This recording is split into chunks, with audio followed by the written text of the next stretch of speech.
The day after tomorrow, यानी कि 3 तारीख को आपका एग्जाम है फंडामेंटल्स ऑफ मैकेनिकल इंजीनियरिंग का। तो यहाँ पर आज इस वीडियो लेक्चर में हम एक क्वेश्चन पेपर डिस्कस करेंगे जो कि प्रीवियस ईयर में आपका 2021-22 का जो ऑड सेम का एग्जाम है, प्रीवियस सेमेस्टर में जो आपका क्वेश्चन पेपर आया था AKTU का, उस क्वेश्चन पेपर को यहाँ पर हम डिस्कस करेंगे इस वीडियो लेक्चर में। वीडियो लेक्चर को स्टार्ट करने से पहले मैं आपको एक इन्फॉर्मेशन दे देता हूँ। आज 4 बजे एट 4 PM हमारी एक लाइव क्लास होगी, है ना। एक मैराथन क्लास हमने रखी हुई है मैकेनिकल इंजीनियरिंग के लिए, ठीक है। तो इस लाइव सेशन में हम लोग क्विक रिवाइज करने वाले हैं, क्विकली रिवीजन करने वाले हैं पूरे मैकेनिकल सब्जेक्ट का, यानी कि जो हमारा सब्जेक्ट है फंडामेंटल्स ऑफ मैकेनिकल इंजीनियरिंग, इसकी 5 यूनिट का हम क्विक रिवीजन करने वाले हैं। तो सभी लोग लाइव क्लास में प्रेजेंट रहेंगे। आज ठीक 4 बजे हमारी क्लास स्टार्ट हो जाएगी। तो बीटेक फर्स्ट ईयर के स्टूडेंट्स इस बार जो एग्जाम देने वाले हैं मैकेनिकल इंजीनियरिंग का 4 बजे प्रेजेंट रहें। चलिए स्टार्ट करते हैं आज का डिस्कशन, आज का क्वेश्चन पेपर। 2 नंबर में सबसे पहला क्वेश्चन पूछा गया यहाँ पर state Hooke's law. Hooke's law का यहाँ पर आपको स्टेटमेंट लिखना है।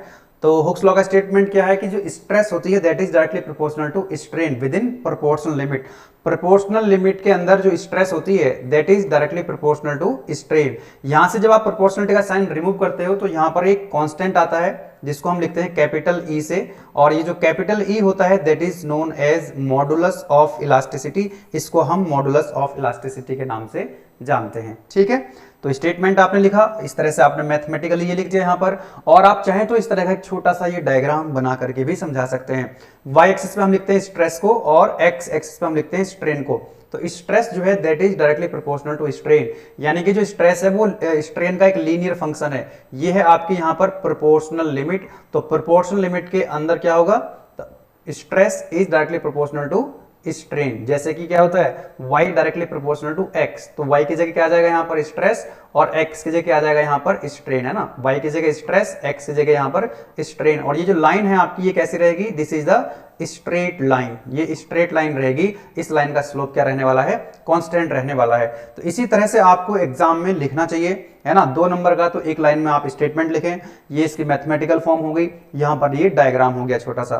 तो इस तरह से अगर आप डायग्राम बना करके एग्जाम में आएंगे, है ना, जब भी आपसे क्वेश्चन पूछा जाए तो उसमें अगर कोई फॉर्मूला है या फिर कोई इक्वेशन है या एक सुटेबल डायग्राम अगर आप बना सकते हैं तो वो आप बनाइए। इससे क्या होता है ना, जो आपका वे ऑफ रिप्रेजेंटेशन है वो अच्छा हो जाता है, ठीक है। तो your way of representation should be little bit good, क्योंकि होता क्या है कई बार आप लोग कहते हो ना एग्जाम देने के बाद कि हम तो 90+ का अटेम्प्ट करके आए थे और हमारे जो है 80+ मार्क्स तो आ ही जाएंगे, या बच्चा कहता है कि मैं तो 100 का अटेम्प्ट करके आया था, मेरे तो 95+ आने चाहिए, है ना। आते नहीं है, नंबर आए पता लगा 50, 55, तो कारण क्या है उसका, जो आपका वे ऑफ रिप्रेजेंटेशन है ना वो थोड़ा सा मतलब अच्छा नहीं होता है। तो आपको जो राइटिंग स्किल्स हैं वो आपकी अच्छी होनी चाहिए, है ना। प्रॉपर कंटेंट आप उसके अंदर लिखें, डायग्राम आप बना करके आए, है ना। अगर कोई न्यूमेरिकल है तो उसको प्रॉपर तरीके से उसकी यूनिट, उसकी कैलकुलेशन पर आप फोकस करें। मतलब ओवरऑल मैं कहना चाहता हूं यहाँ पर कि जो आपका वे ऑफ रिप्रेजेंटेशन है वो अच्छा होना चाहिए। मतलब कॉपी ऐसी होनी चाहिए कि एग्जामिनर को कॉपी पढ़नी ना पड़े, वो देख करके आपको नंबर दे दे,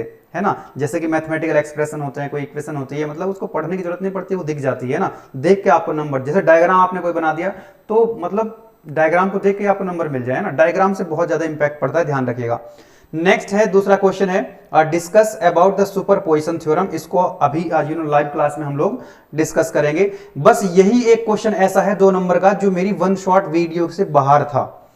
अभी तक 2 ही पेपर हुए हैं, एक 2021-22 का जो कि हम अभी डिस्कस कर रहे हैं, इससे पहले जो आपका पेपर हुआ था 2020-21 में, है ना। तो ये 2 क्वेश्चन पेपर अभी तक हुए इस सब्जेक्ट के, और दोनों क्वेश्चन पेपर को अगर आप मैच करा करके देखेंगे ना तो दोनों क्वेश्चन पेपर से जो क्वेश्चंस बने हैं वो 1 शॉट वीडियो से बाहर एक भी क्वेश्चन नहीं है, केवल ये 2 नंबर का क्वेश्चन बाहर है। 100% जो दोनों पेपर हैं वो हमारी 1 शॉट वीडियो से हैं। 1 शॉट वीडियो से आप मैच कर सकते हैं, क्वेश्चन पेपर आपके सामने है, ठीक है। तो 1 शॉट वीडियो का जो लिंक है मैं डिस्क्रिप्शन में आपको दे दूंगा प्लेलिस्ट के, आप जाकर के चेक कर सकते हैं। चलिए नेक्स्ट आपसे जो नेक्स्ट वाला क्वेश्चन है पूछा गया है, क्वेश्चन नंबर 3। आईसी इंजन के अंदर टीडीसी क्या होता है, बीडीसी क्या होता है, स्ट्रोक क्या होता है और बोर क्या होता है, इसको मैं थोड़ा बता देता हूं, डिटेल में तो हम लाइव क्लास में डिस्कस करने वाले हैं ना। इस तरह से आप देखते हैं यूनिट नंबर 2 का ये क्वेश्चन है। ये क्या है, एक सिलेंडर है और इस सिलेंडर के अंदर क्या होता है, पिस्टन रेसिप्रोकेट करता है। पिस्टन क्या करता है, इसके अंदर रेसिप्रोकेट करता है। पिस्टन यहां जाएगा और यहां से ऊपर जाएगा। पिस्टन इस तरह से क्या करता रहेगा, यहां पर ये रेसिप्रोकेट करता रहता है। पूरा एनिमेशन के साथ मैंने समझाया हुआ है आपको वन शॉट वीडियो में। अब ध्यान देना, यहां पर ये जो पिस्टन है यहां जाएगा फिर यहां से वहां जाएगा, मतलब ये इसके दो डेड सेंटर्स होते हैं, है ना। ऊपर वाले को हम बोलते हैं टॉप मोस्ट पोजीशन को टॉप डेड सेंटर, और जो बॉटम मोस्ट पोजीशन होती है पिस्टन की उसको बोलते हैं बॉटम डेड सेंटर। ठीक है, इसको हम ऐसे भी दूसरे शब्दों में हम ऐसे कह सकते हैं। एक और मैं यहां पर इसको कंप्लीट कर देता हूं। यहां पर आप देखिए ये क्या बना हुआ है आपका, this is the connecting rod, है ना, this is the connecting rod. और यहां पर क्या लगी रहती है, क्रैंक लगी रहती है, दिस इज द क्रैंक। ठीक है, और ये जो क्रैंक है ये रोटेट करती है कहां पर, क्रैंक शाफ्ट। यहां पर जो होती है एक क्रैंक शाफ्ट होती है। तो ध्यान देना कि ये जो क्रैंक शाफ्ट है, क्रैंक शाफ्ट से जब पिस्टन क्या होता है, मैक्सिमम डिस्टेंस पर होता है। तो पिस्टन की वो पोजीशन जब पिस्टन क्रैंक शाफ्ट से मैक्सिमम डिस्टेंस पर होता है, farthest away from the crankshaft होता है, तो उस पोजीशन को पिस्टन की हम कहते हैं टॉप डेड सेंटर।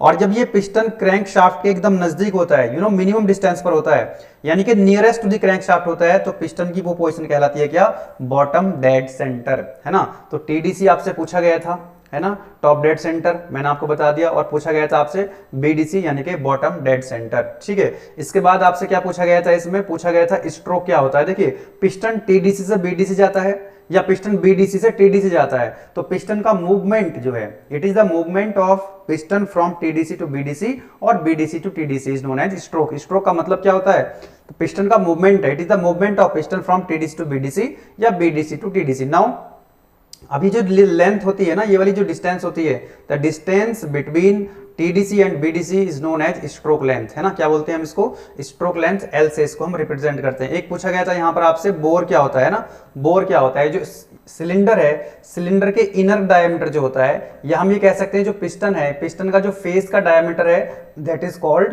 बोर, जिसको हम डी से रिप्रेजेंट करते हैं, चलिए ठीक है। तो ये चीजें आपसे पूछी गई थी यहाँ पर, टीडीसी क्या होता है, बीडीसी क्या होता है, स्ट्रोक क्या होता है और बोर क्या होता है। बाकी हम और डिटेल में डिस्कस करेंगे अपनी लाइव क्लास में। आज नेक्स्ट आपसे पूछा गया है, right the name of any 6 component of IC engine. IC engine के 6 कंपोनेंट के आपको नाम लिखने हैं। तो यहां पर जैसे कि मैंने आपको बताया, एक सिलेंडर होता है ना, सिलेंडर एक कंपोनेंट है, पिस्टन एक कंपोनेंट है, ठीक है, कनेक्टिंग रॉड है, क्रैंक शाफ्ट है, और यहां पर आपने देखा था इनलेट वाल्व, एग्जॉस्ट वाल्व लगे रहते हैं। तो बहुत ही सिंपल क्वेश्चन आपसे यहां से पूछा गया था, राइट। नेक्स्ट पूछा गया आपसे, discuss the continuity equation. Continuity equation के बारे में आपसे पूछ रहा है। तो यूनिट नंबर 3 का ये टॉपिक है, कॉन्टिन्यूटी इक्वेशन, फ्लूइड मैकेनिक्स के अंदर आता है।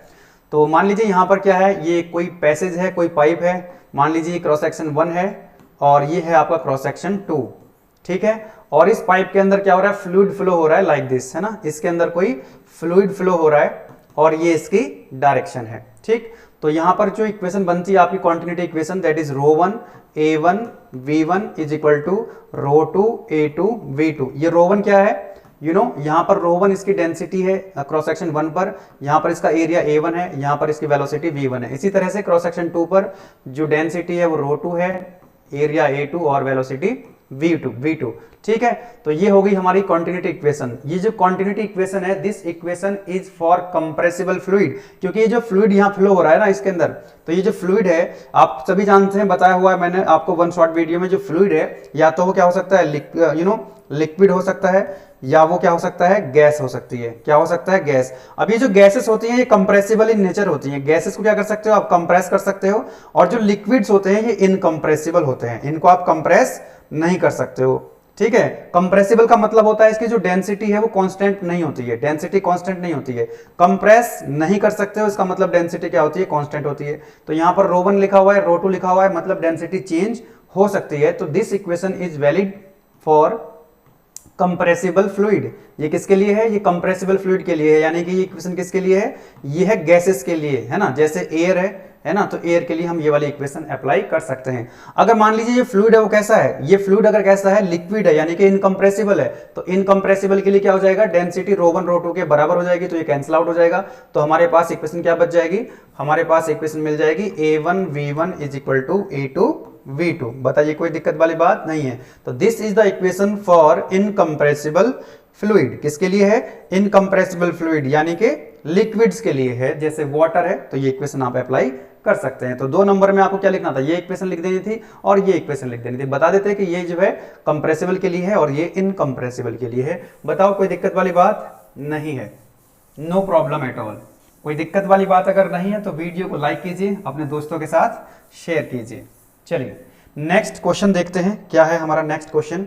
नेक्स्ट इसको थोड़ा सा ऊपर कर लिया जाए, तो मैंने बताया आपको ये वाला क्वेश्चन है ना, मैंने बता दिया आपको ये वाला हो गया हमारा डिस्कशन, इसको हम लाइव क्लास में डिस्कस करेंगे। ये क्वेश्चन हो चुका है, ये हो चुका है, ये हो चुका है। नेक्स्ट पूछ रहा है आपसे, right any 4 properties of fluid. Fluid की बहुत सारी प्रॉपर्टीज हमने डिस्कस की थी, जैसे कि प्रेशर क्या होता है, और डेंसिटी के बारे में हमने डिस्कस किया था, डायनामिक विस्कोसिटी, काइनेमेटिक विस्कोसिटी, है ना। तो ये प्रॉपर्टीज के यहाँ पर सिर्फ आपको नाम लिखने हैं, क्योंकि ये 2 नंबर का क्वेश्चन है। तो 2 नंबर का क्वेश्चन है, तो आप लिख देंगे यहाँ पर प्रॉपर्टीज के नाम, pressure, density, dynamic viscosity, kinematic viscosity, specific gravity, weight density, है ना। ये बहुत सारी प्रॉपर्टीज हैं, लेकिन ध्यान देना यहाँ पर सिर्फ प्रॉपर्टीज के नाम ही लिखवा रहा है आपसे, right any 4 properties of the fluid. लेकिन हो सकता है कि अगली बार आपसे पूछ ले डिफाइन या explain the dynamic viscosity, kinematic viscosity. तो इनका जो डिटेल डिस्कशन है हम लाइव क्लास में करेंगे, है ना। लाइव क्लास में डिटेल में डिस्कशन करेंगे, क्योंकि पर्टिकुलर डेफिनेशन कोई आपसे 2 नंबर में वो पूछ सकता है। चलिए नेक्स्ट आपसे पूछ रहा है क्या, differentiate between precision and accuracy. ये भी इंपॉर्टेंट क्वेश्चन है। 1 शॉर्ट वीडियो में मैंने जितना बोला था आपको कि ये इंपॉर्टेंट है, ये इंपॉर्टेंट है, वो सारे क्वेश्चन डायरेक्टली पूछे गए हैं। समझते हैं यहाँ पर प्रिसीजन क्या होता है और एक्यूरेसी क्या होता है, यहां से समझते हैं। ठीक है, इस डायग्राम से आप इसको समझा सकते हैं। ठीक है, ये जो इसका सेंटर है इसको मान लीजिए कि ट्रू वैल्यू है, ये जो इसका सेंटर है इसको मान लीजिए क्या है, ट्रू वैल्यू है। ठीक है, यहाँ पे ये मेजरमेंट का क्वेश्चन है। एक्चुअली जब हम मेजरमेंट करते हैं तो वहां पर हम बात करते हैं एक्यूरेसी की और प्रिसीजन की। तो ये मान लीजिए क्या है, ये ट्रू वैल्यू है आपकी, ये टारगेट वैल्यू है। अब आपने मान लीजिए फॉर एग्जांपल इसकी लेंथ आपको मेजर करनी है, इसकी लेंथ आपने मेजर करी, 5 मेजरमेंट आपने लिए, और पहला मेजरमेंट मान लीजिए यहां पर आया, दूसरा मेजरमेंट ये है, तीसरा मेजरमेंट ये है, और चौथा मेजरमेंट ये है, और 5th मेजरमेंट आपका ये है। तो ये जो मेजरमेंट की वैल्यू है ट्रू वैल्यू से क्या है, काफी दूर है। ये जो आपकी जो मेजर्ड वैल्यू आई है, 5 मेजरमेंट्स आए हैं, ये ट्रू वैल्यू से यानी कि टारगेट से क्या है, काफी दूर है। और ये आपस में भी क्या है, आपस में भी दूर दूर है। ना तो ये एक्यूरेट है और ना ही ये क्या है, ना ही ये प्रिसाइज है। ना ही ये एक्यूरेट है मेजरमेंट, ना तो ये एक्यूरेट है, ना ही प्रिसाइज है। इसको देखते हैं यहाँ पर देखिए, पहला मेजरमेंट ये रहा, दूसरा ये रहा, तीसरा, चौथा और 5वां। ध्यान देना यहाँ पे कि ये जो 5 मेजरमेंट वैल्यू है, मेजर्ड वैल्यू है, ये टारगेट वैल्यू से तो दूर है, ये टारगेट वैल्यू से दूर है, लेकिन आपस में पास में है। मतलब they are close with each other, आपस में तो ये क्लोज है लेकिन ट्रू वैल्यू से दूर है। मतलब ये प्रिसाइज तो है लेकिन एक्यूरेट नहीं है। ये जो मेजरमेंट्स हैं ये प्रिसाइज तो हैं लेकिन एक्यूरेट नहीं है। यहां पर हम देखते हैं, यहां पे देखते हैं, मान लीजिए कुछ इस तरह से आपका रिजल्ट आता है ना, 5 मेजरमेंट इस तरह से आते हैं, लाइक दिस। ठीक है, इस तरह से।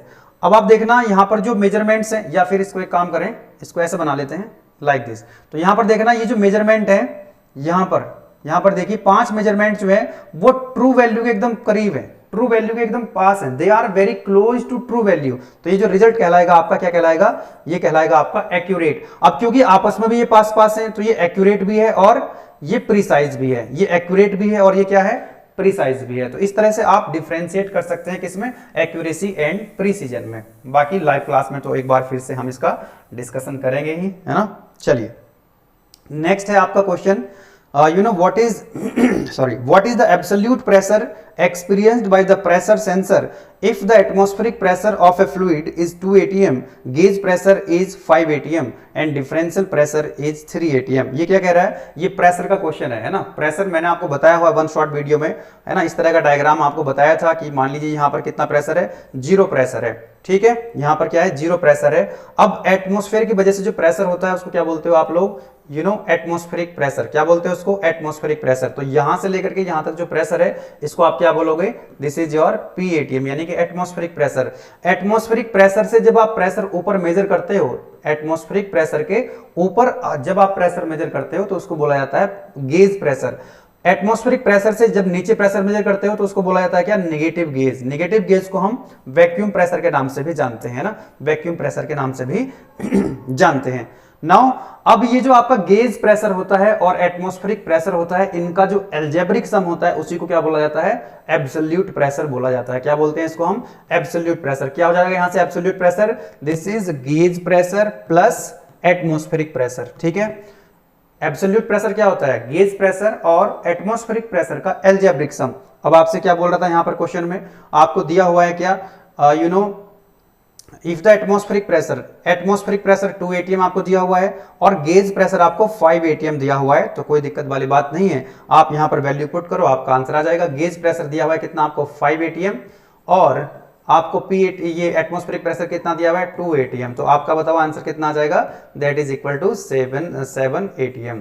बोलो, कोई दिक्कत वाली बात नहीं है। गेज प्रेशर की वैल्यू 5 atm, एटमॉस्फेरिक प्रेशर की वैल्यू 2 atm आपको दे रखी है, तो 7 atm आपका आंसर यहां से मिल जाएगा। तो 2 नंबर का क्वेश्चन था, बहुत ही शानदार क्वेश्चन था, फ्लूइड की प्रॉपर्टी से यहां से क्वेश्चन पूछा गया है। चलिए उसके बाद नेक्स्ट क्या पूछ रहे हैं आपसे, differentiate the active and passive transducer. देखिए जब आप मेरी 1 शॉट वीडियो देखेंगे यूनिट नंबर 4 की, तो उसमें हमने ट्रांसड्यूसर समझा था और आपको मैंने समझाया था सेंसर्स। उसके बाद उसको क्लासिफाई कराया था, तो मैंने ट्रांसड्यूसर को जो जब क्लासिफाई किया था तो बहुत तरीके थे इसको क्लासिफाई करने के, तो मैंने केवल एक ही एक्सप्लेन किया था, जिसको एक्टिव और पैसिव ट्रांसड्यूसर को। वही एग्जाम में देखो क्वेश्चन देखने के लिए मिला है। क्या होता है आपका एक्टिव एंड पैसिव ट्रांसड्यूसर। देखिए एक्टिव ट्रांसड्यूसर्स वो ट्रांसड्यूसर्स होते हैं जिनको एक्सटर्नल पावर सोर्स की रिक्वायरमेंट नहीं होती है। ध्यान दीजिएगा, जब ये एक्टिव ट्रांसड्यूसर्स जब ऑपरेशन परफॉर्म करते हैं तो उसमें एक्सटर्नल पावर सोर्स की रिक्वायरमेंट नहीं होती है। ठीक है, एक्सटर्नल पावर की रिक्वायरमेंट नहीं है। जबकि जो पैसिव ट्रांसड्यूसर्स होते हैं उसमें क्या होता है, एक्सटर्नल पावर सोर्स की रिक्वायरमेंट आपको पड़ती है ना, एक्सटर्नल पावर सोर्स उसमें चाहिए होता है। चलिए ठीक है, तो जैसे थर्मोमीटर है, आप थर्मोमीटर से अपना जो फीवर है उसको जब चेक करते हैं, है ना, फीवर चेक करते हैं ना थर्मोमीटर से, तो वो कैसा ट्रांसड्यूसर है, दैट इज एक्टिव ट्रांसड्यूसर। क्योंकि उसको जब वो अपना फंक्शन परफॉर्म करता है, जब आप उसे टेम्परेचर मेजर करते हो, तो एक्सटर्नल पावर सोर्स की रिक्वायरमेंट नहीं होती है। कितना आता है ह्यूमन बॉडी का जो टेम्परेचर है, that is 98 degree Celsius. Degree Celsius या degree Fahrenheit, degree Fahrenheit. 98 degree Celsius पे तो आदमी का पता नहीं चलेगा कहां चला जाएगा वो। चलिए ठीक है, ओके। चलिए नेक्स्ट है आपका क्या, लास्ट क्वेश्चन 2 नंबर का जो है पूछा गया आपसे, what is the function of accumulator. तो एक्यूमुलेटर क्या करता है, एनर्जी को स्टोर करने का काम करता है। जैसे लिफ्ट होती है ना, हाइड्रोलिक लिफ्ट होती है, तो हाइड्रोलिक लिफ्ट में जब लिफ्ट ऊपर जाती है तो एनर्जी की ज्यादा रिक्वायरमेंट होती है, नीचे आती है तो एनर्जी की रिक्वायरमेंट नहीं होती है। तो जब नीचे आएगी लिफ्ट तो उस समय क्या करेगा, वो जो प्रेशर एनर्जी को अपने अंदर in terms of potential energy अपने अंदर स्टोर कर लेगा, और जब लिफ्ट ऊपर जाएगी, सडन रिक्वायरमेंट होगी लिफ्ट को, तो वो वहां से क्या करेगा, उसको सप्लाई करेगा। तो डिटेल में हम डायग्राम बना करके, जो डायग्राम बना हुआ है उसका हम समझाएंगे आपको।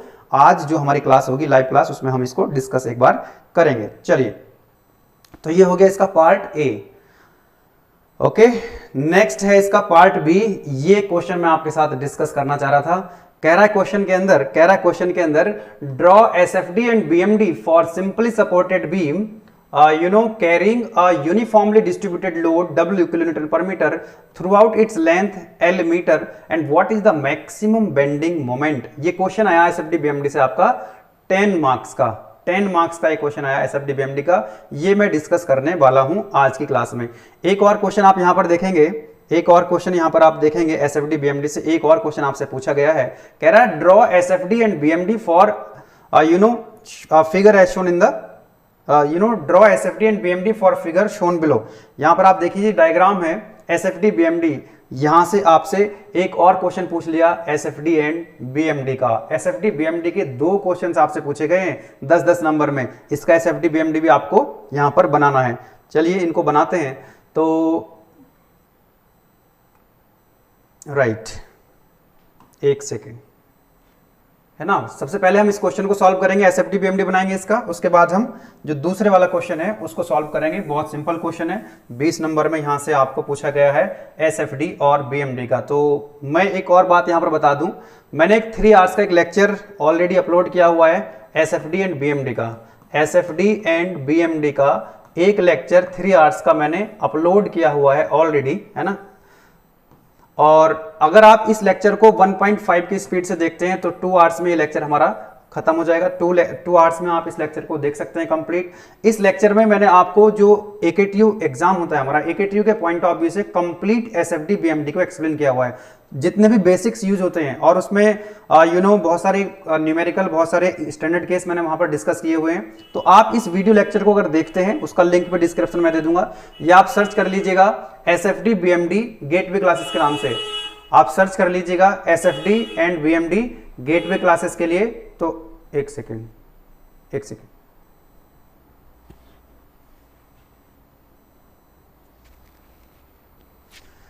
चलिए, तो एसएफडी बीएमडी गेटवे क्लासेस के नाम से आप सर्च कर लीजिएगा। 3 आवर्स का लेक्चर है, 1.5 की स्पीड से आप देखिएगा उसको। तो 2 आवर्स में आपके जो फंडामेंटल्स हैं एसएफडी एंड बीएमडी के, वो आप कवर कर लेंगे। उसके बाद you will not find any difficulty to draw SFD and BMD. SFD BMD को ड्रॉ करने में कोई दिक्कत आपको नहीं आएगी। चलिए, इसको हम अभी ड्रॉ करेंगे, इस क्वेश्चन को अभी सॉल्व करेंगे। नेक्स्ट एक बार देख लेते हैं और कौन कौन से क्वेश्चन आए हुए हैं। Explain the working of 4 stroke petrol engine with diagram. 4 stroke petrol engine मैंने आपको बोल रखा है, देखिए 4 स्ट्रोक पेट्रोल का मतलब है कि 4 स्ट्रोक एसआई इंजन, है ना। 4 स्ट्रोक एसआई इंजन या 4 stroke CI engine. Last time CI engine आया था, इस बार आपसे एसआई इंजन पूछा हुआ है। 10-10 नंबर में आते हैं क्वेश्चन, तो बहुत इंपॉर्टेंट है। 4 स्ट्रोक एसआई अगर आप तैयार करते हो तो 4 स्ट्रोक सीआई अपने आप तैयार हो जाता है।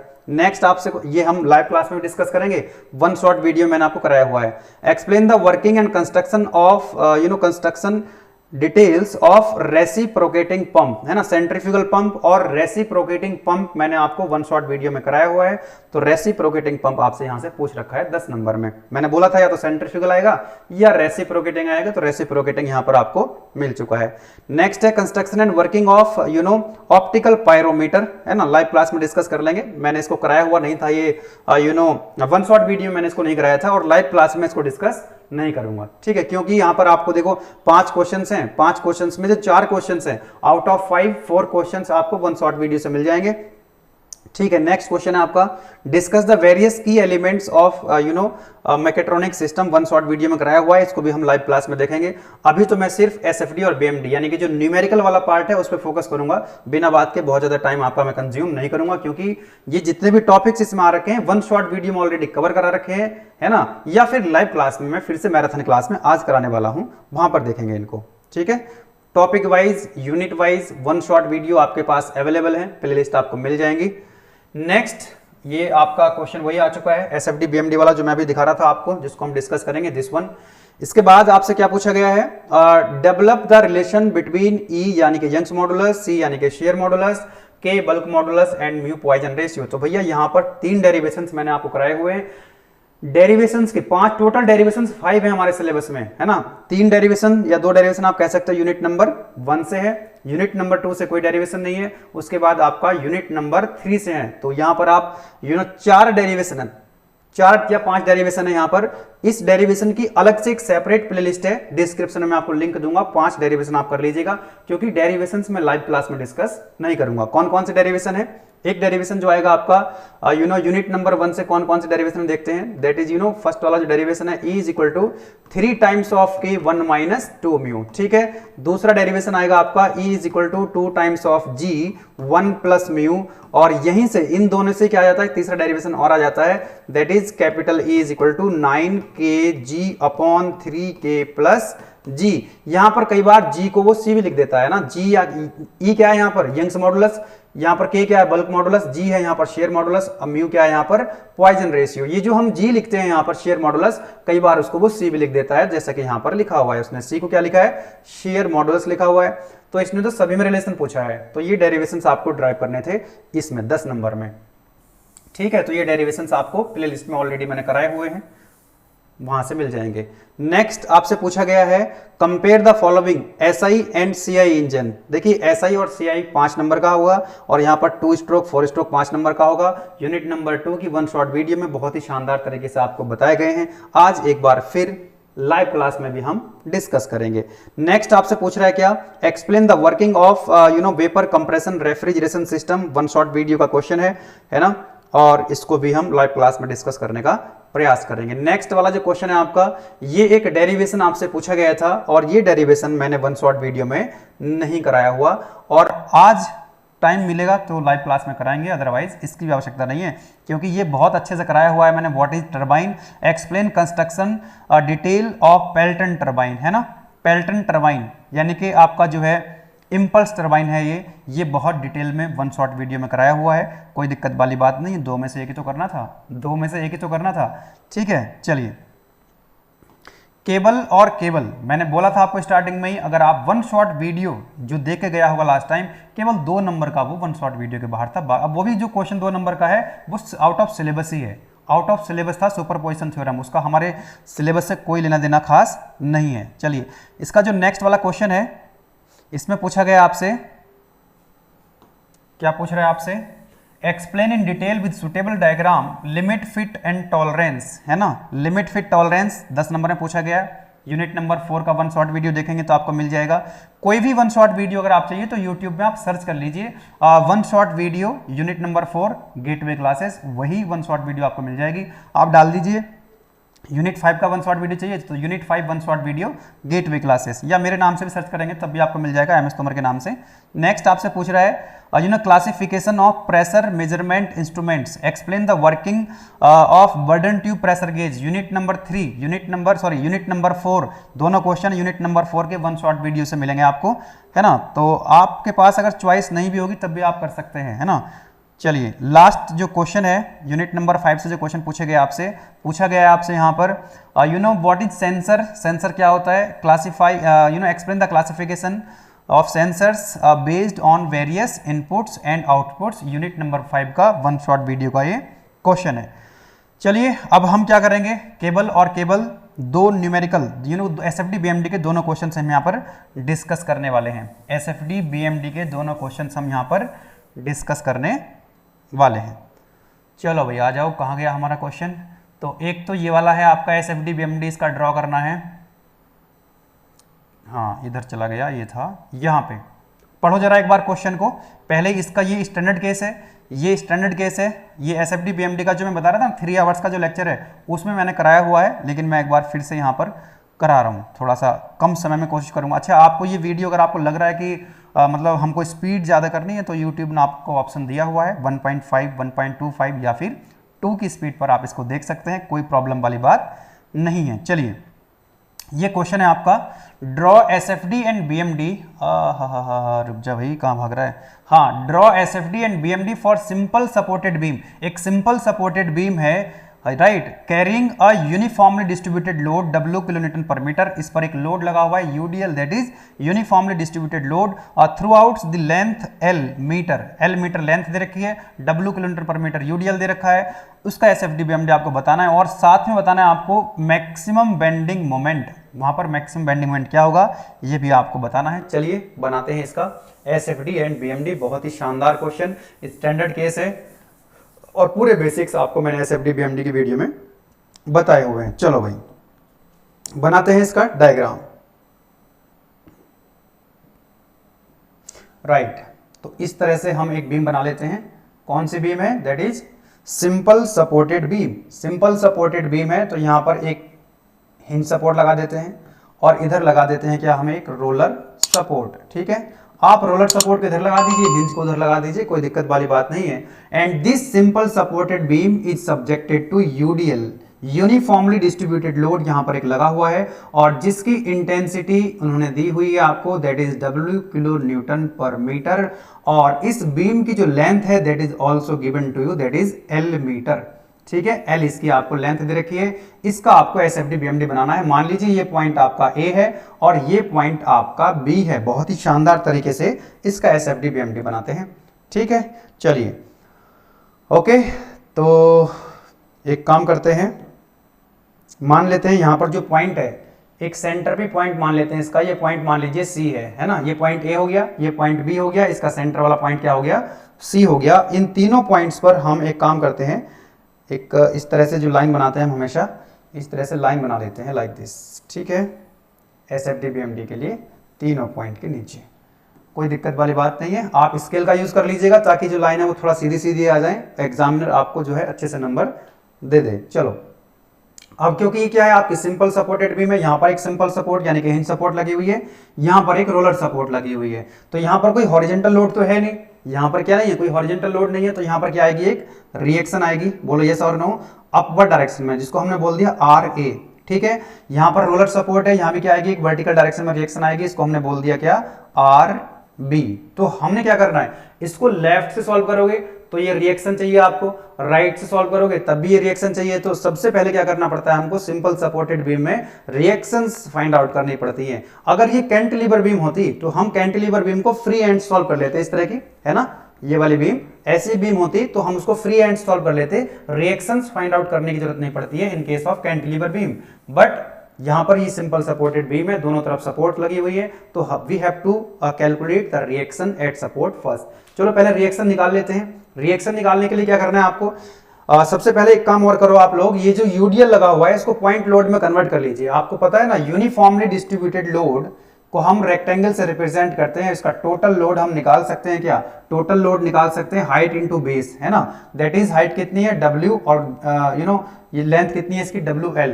अब ये टोटल लोड कहां पर एक्ट करता है, इसके मिड में एक्ट करता है, टोटल लेंथ के मिड में एक्ट करता है ना, तो ये WL को मैंने यहां पर रिप्रेजेंट कर दिया, उसको शो कर दिया, और यहां पर ये डिस्टेंस कितनी हो जाएगी L/2, ये डिस्टेंस भी कितनी हो जाएगी इधर से, दैट इज ऑल्सो L/2। बोलो कोई दिक्कत वाली बात नहीं है। जो मैंने आपको बताया ना 3 आवर्स का जो लेक्चर है यू नो एसएफडी बीएमडी का, उसमें सारे बेसिक्स मैंने बताए हुए हैं, उसमें मैंने types of support, types of load, कितने तरह के लोड्स होते हैं, कैसे हम उसको रिप्रेजेंट करते हैं, कैसे हम टोटल लोड कैलकुलेट करते हैं, सब कुछ बताया हुआ है। चलो तो अब हमने क्या करना है, इसकी रिएक्शंस पहले निकाल लेनी है।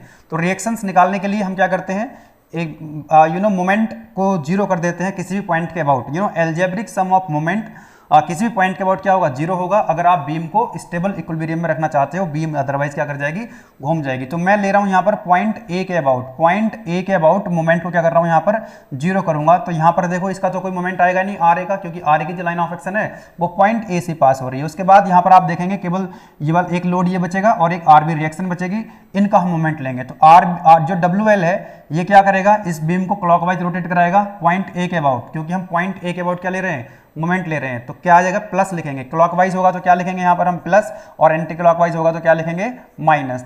तो WL जो है वो क्लॉकवाइज इसको रोटेट कराने की कोशिश करेगा, तो क्या हो जाएगा आपका प्लस WL, और लेंथ कितनी है यहां से, इसका जो लाइन ऑफ एक्शन है जिस पॉइंट के अबाउट मोमेंट ले रहे हो लेंथ कितनी है, दैट इज L/2। उसके बाद दूसरा फोर्स क्या है, रिएक्शन है RB, तो RB तो ऐसे घुमाएगी इसको पॉइंट ए के अबाउट यानी कि एंटी क्लॉकवाइज, तो माइनस के RB, और RB की डिस्टेंस कितनी है, यहां से लेकर के यहां तक की डिस्टेंस है L टोटल, है ना, दैट इज इक्वल टू 0। तो L से L गया, तो यहां से आपको RB की वैल्यू मिल जाएगी कितनी, दैट इज WL/2, यस और नो। तो ये रिएक्शन आपको मिल गई कितनी, WL/2, तो यहां लिख देंगे that is equal to WL/2। Now what is the value of RA, दूसरी इक्वेशन भी तो है आपके पास, एक दूसरी इक्वेशन कौन सी है, दूसरी इक्वेशन है आपके पास algebraic sum of vertical forces must be equal to 0। ऊपर की तरफ फोर्स और नीचे की तरफ फोर्स जो है बराबर होने चाहिए, तभी जो बैलेंस हो पाएगी। पता लगा ऊपर की तरफ फोर्स ज्यादा हो गए, बीम हवा में उड़ जाएगी, ऊपर के फोर्स ज्यादा हो गए तो बीम नीचे आ जाएगी, है ना। तो इनका जो एल्जेब्रिक सम है वर्टिकल फोर्सेस का, that must be equal to 0। तो ऊपर की तरफ जो फोर्स होंगे उनको लिख लेंगे प्लस, नीचे की तरफ जो फोर्स होंगे उनको लिखेंगे माइनस। ऊपर कितना फोर्स है यहाँ पर RA, और ऊपर कौन सा फोर्स है RB, है ना। नीचे की तरफ फोर्स कितना लगा हुआ है, दैट इज माइनस W करेंगे, माइनस के WL इक्वल टू 0। RB की वैल्यू हम ऑलरेडी कैलकुलेट कर चुके हैं, दैट इज WL/2। RA की वैल्यू हमको यहाँ से फाइंड आउट करनी है, that is you know WL यहाँ पर लिखा हुआ है, तो यहाँ से आप देखेंगे RA की जो वैल्यू आएगी that will be equal to WL/2। ये भी कितनी आ जाएगी, WL/2। RA की वैल्यू भी कितनी आ गई अपने पास, WL/2। तो ये तरीका है इसको कैलकुलेट करने का, ये तरीका है इसको रिएक्शंस को कैलकुलेट करने का। जो नेक्स्ट वाला क्वेश्चन है ये भी सिंपल सपोर्टेड बीम है, ये स्टैंडर्ड केस है। इसके बाद वाला जो क्वेश्चन है that is again a simple supported beam, उसमें भी हम इसी तरह से रिएक्शंस कैलकुलेट कर सकते हैं, ठीक है। चलिए, तो यहां पर RA की वैल्यू WL/2, RB की वैल्यू WL/2। आप यहां पर अगर चाहते तो कैलकुलेट करने की भी जरूरत नहीं थी, है ना, जैसे मैंने यहां पर कैलकुलेट करके दिखाया, जरूरत नहीं थी। क्यों जरूरत नहीं थी? क्योंकि आप इसको कॉमन सेंस से भी लिख सकते थे। कैसे लिख सकते हैं कॉमन सेंस से? यहां पर आप देखो जरा, यहां पर WL लोड लगा हुआ है, मिड में लगा हुआ है ना, सिमेट्री है, तो WL का हाफ इधर इस सपोर्ट पे आ जाएगा, इस यहां पर, और हाफ जो है इस सपोर्ट पे आ जाएगा। जैसे कि मान लीजिए ये कोई रॉड है, यूनिफॉर्म, इसकी डायमीटर कैसा यूनिफॉर्म है, ठीक है, इसका डायमीटर कैसा यूनिफॉर्म है। एक बंदे ने इसको यहां से पकड़ा हुआ है, दूसरे बंदे ने यहां से, तो इसका जो लोड होगा वो क्या जाएगा, इसका जो वेट होगा बराबर बराबर डिस्ट्रीब्यूट हो जाएगा। तो ये WL है, हाफ इधर आ जाएगा WL/2, हाफ इधर चला जाएगा आपका WL/2। बनाते हैं इसका क्या, शेयर फोर्स डायग्राम बनाते हैं पहले। तो शेयर फोर्स डायग्राम के लिए क्या करो, इस तरह से एक लाइन आप यहां पर बना लो। इस तरह से हमने क्या बना, लाइन बना ली। ये पॉइंट हो गया क्या हमारा A, and this point is B, this point is C, ठीक है। तीनों पॉइंट पर हम क्या करेंगे, यहां पर कैलकुलेट करेंगे शेयर फोर्स। तो मैं डायरेक्ट लिख रहा हूं यहां पर शेयर फोर्स की कैलकुलेशन को डायरेक्ट लिखूंगा।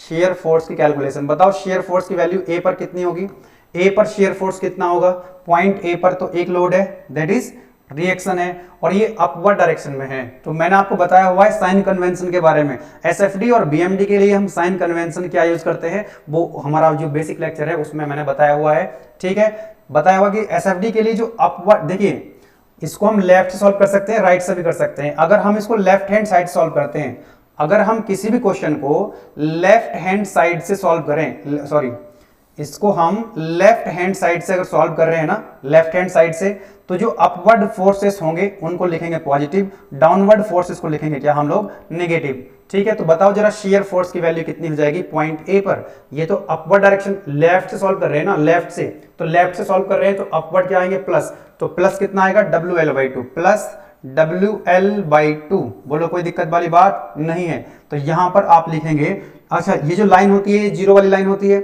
ए पर वैल्यू कितनी है, WL/2, प्लस माइनस, प्लस आई है, प्लस आई है तो इस लाइन से ऊपर, माइनस आई है तो इस लाइन से नीचे। तो मान लो यहां पर इसकी वैल्यू कितनी है, that is equal to WL/2। तो लाइन ऐसे आ जाएगी एकदम सीधी वर्टिकल, लाइक दिस, यस और नो, यहां पर, ठीक है। चलिए नाउ देखते हैं यहां पर पॉइंट ए पर हमने कैलकुलेट कर लिया, बी पर भी कैलकुलेट कर लेते हैं। बताओ लेफ्ट से करेंगे राइट से करें, राइट से करोगे तो कैलकुलेशन बिल्कुल भी नहीं करनी है आपको।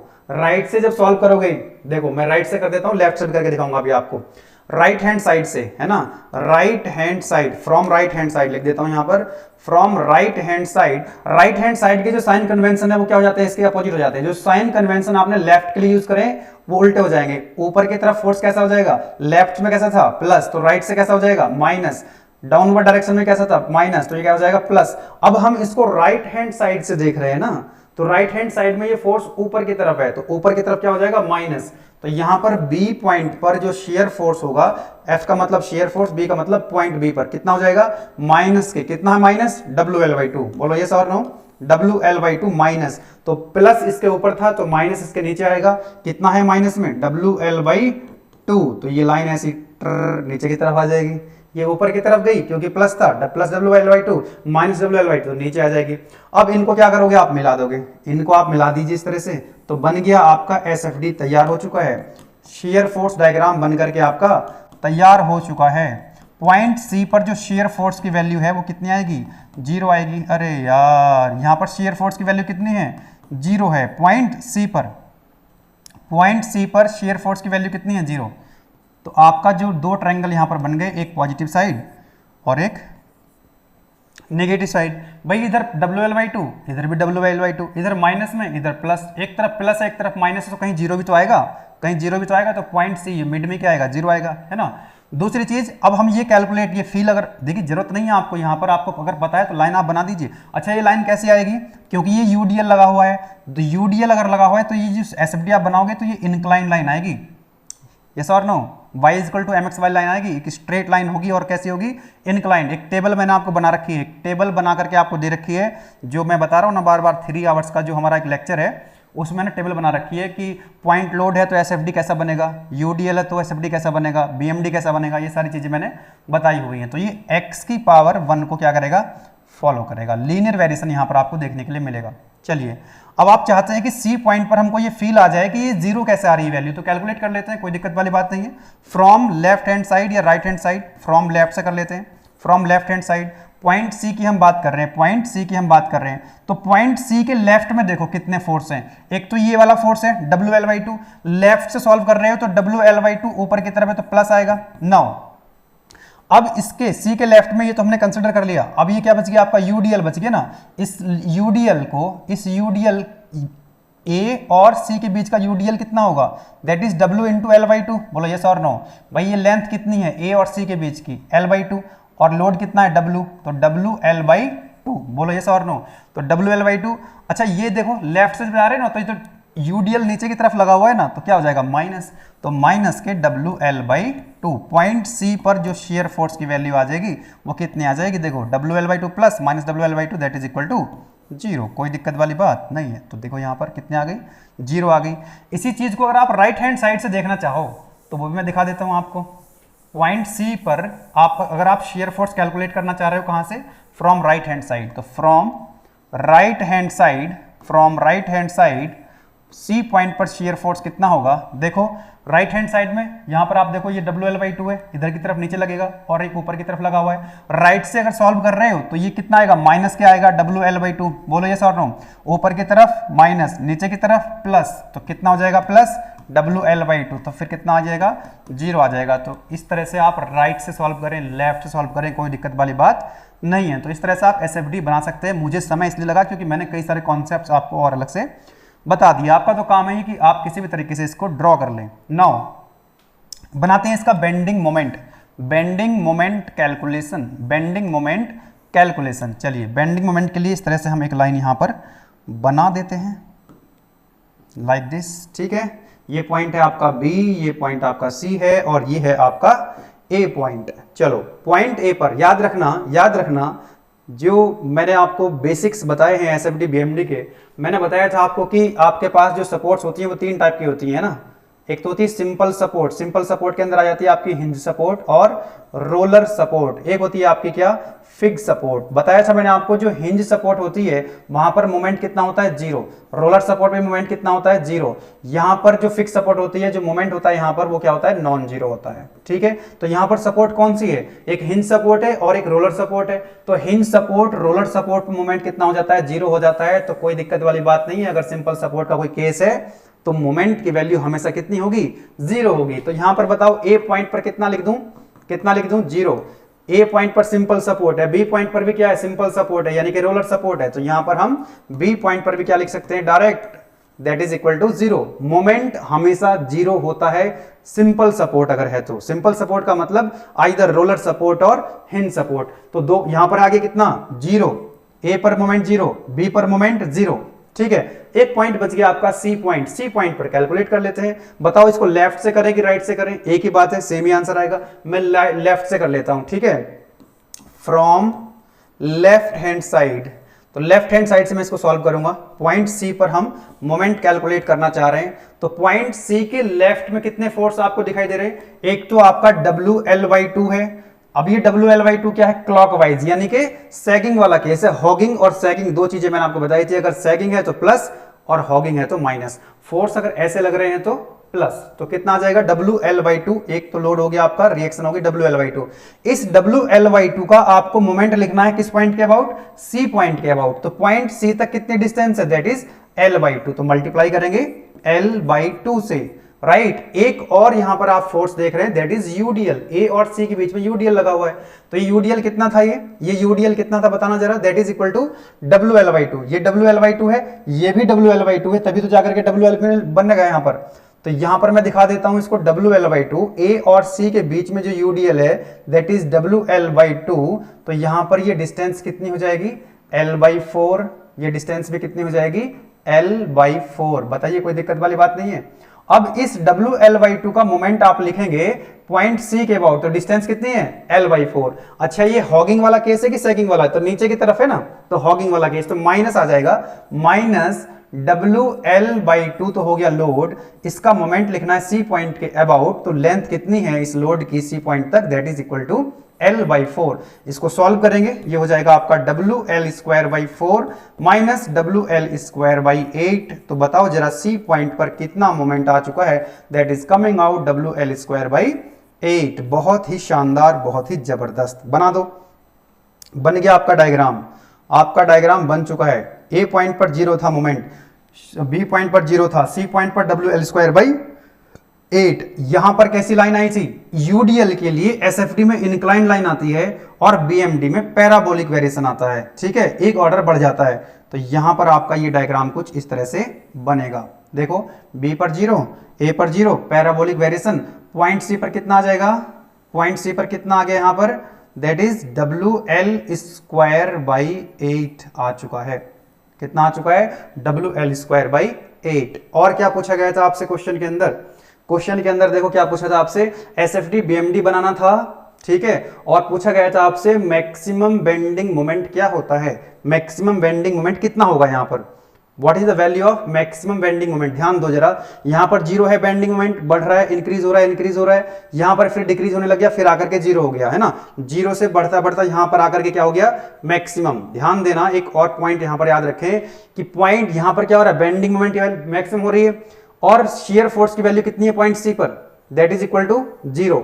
शियर फोर्स की वैल्यू कितनी है? 0 है। कहां पर? पॉइंट सी पर। तो जिस पॉइंट पर शियर फोर्स की वैल्यू 0 होती है उस पॉइंट पर बेंडिंग मोमेंट की वैल्यू मैक्सिमम होती है। जिस पॉइंट पर शियर फोर्स की वैल्यू 0 होती है उस पॉइंट पर बेंडिंग मोमेंट की वैल्यू क्या होती है? मैक्सिमम होती है। तो ये जो एम मैक्सिमम की वैल्यू है, मैक्सिमम बेंडिंग मोमेंट कितना आ गया आपका सी पॉइंट पर? That is WL²/8। तो यही क्या हो गया आपका? मैक्सिमम बेंडिंग मोमेंट हो चुका है। मैक्सिमम बेंडिंग मोमेंट कहां पर है? पॉइंट सी पर है maximum bending moment, that is equal to WL²/8। WL²/8 जो है ये आपका आंसर हो चुका है, क्योंकि उसने पूछा था आपसे what is the maximum bending moment. तो दिस इज योर आंसर। इस तरह से आप एसएफडी और बीएमडी बना सकते हैं। You know most of the, मतलब कई सारे कॉन्सेप्ट्स इसके अलग भी, इस क्वेश्चन के अलावा भी मैंने आपको बहुत सारी चीजें बताई है, सो दैट्स व्हाई यहां पर थोड़ा सा समय लगा होगा जो बाकी क्वेश्चंस में आपको हेल्प करेगा। चलिए नेक्स्ट एक और क्वेश्चन बच गया हमारा, उसको भी डील कर लेते हैं जल्दी से, है ना। एसएफडी बीएमडी आपसे पूछा गया है इस क्वेश्चन का।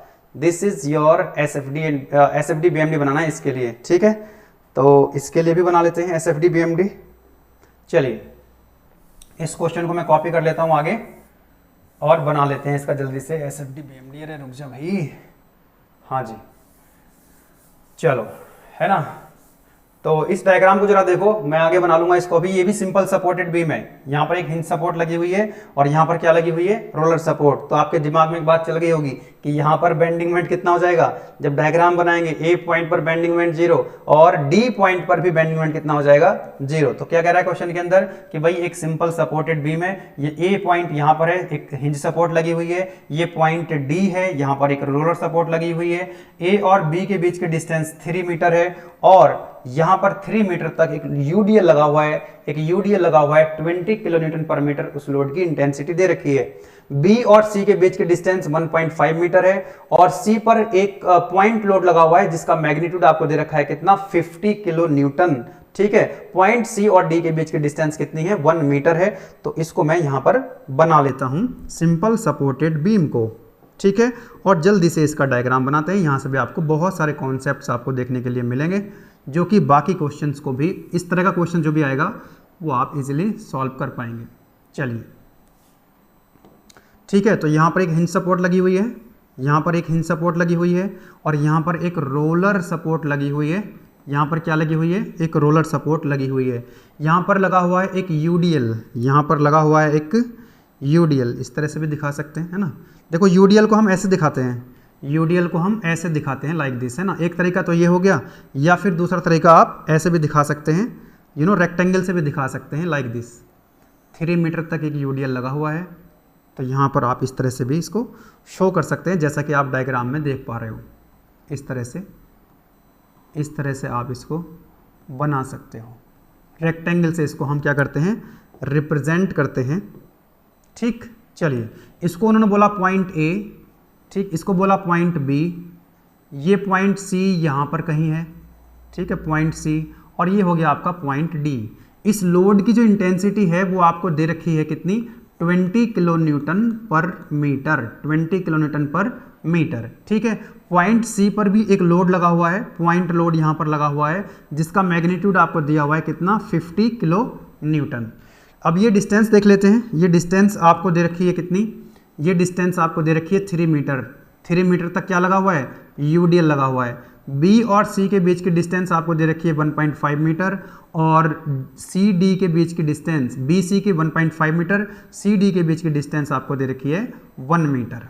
तो ये आपका डायग्राम है जिसके लिए आपको क्या बनाना है, एसएफडी और बीएमडी यहाँ पर ड्रॉ करना है। तो हमेशा की तरह क्या करेंगे, यहाँ पर हम है ना पॉइंट ए पर भी एक वर्टिकल लाइन इस तरह से बना लेंगे, कोई दिक्कत वाली बात नहीं है, ठीक है। इस तरह से रेफरेंस के लिए बना लेते हैं।